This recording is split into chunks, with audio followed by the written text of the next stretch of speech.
Hello and welcome. This is Eran Gal, and today we are going to talk about the new emergency module. The emergency module is found under PBX Applications Emergency, and it will allow us to define emergency numbers and to configure how to deal with emergency calls. The module is very simple to manage and very powerful. Let's go ahead, and let's say our emergency number is 911.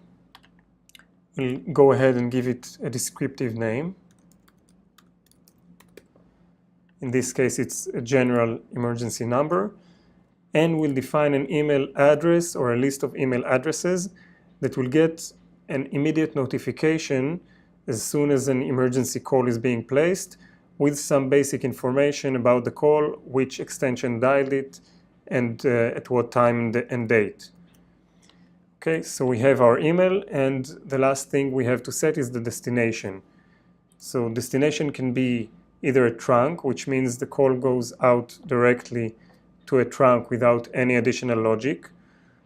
It can be an outbound route, which means if we have more than one trunk, for example, we want it to fail over to the any available trunk. We can use outbound routes. We can use a predefined custom application that we already have in the system, or to define a custom application right here. So if we just want the call to go through and get an email, we'll choose trunk or outbound route. We need to make sure that we actually have a proper outbound route set for these numbers. So here in this example, we can see the emergency outbound route. Okay, so we need to make sure the calls will actually go through and it's properly configured. And we are all done.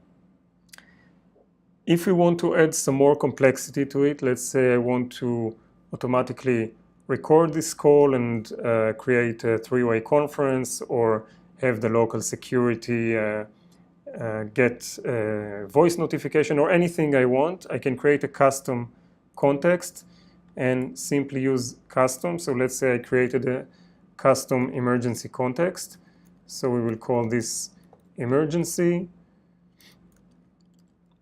the number and priority, and we're good to go. So let's save this. Now in some countries there is more than one emergency number, or in some cases we may have the local campus security, they may have their own number. So we can set any number of emergency destinations that we want. Here, for example, we have police, fire, and ambulance as different numbers. They will all go to the emergency route. An important point about emergency numbers is that once a number is defined as emergency, it will be of the highest priority. So it will override any other system logic, including phone lock. So emergency numbers can be dialed even from locked phones, just by setting them here as an emergency number.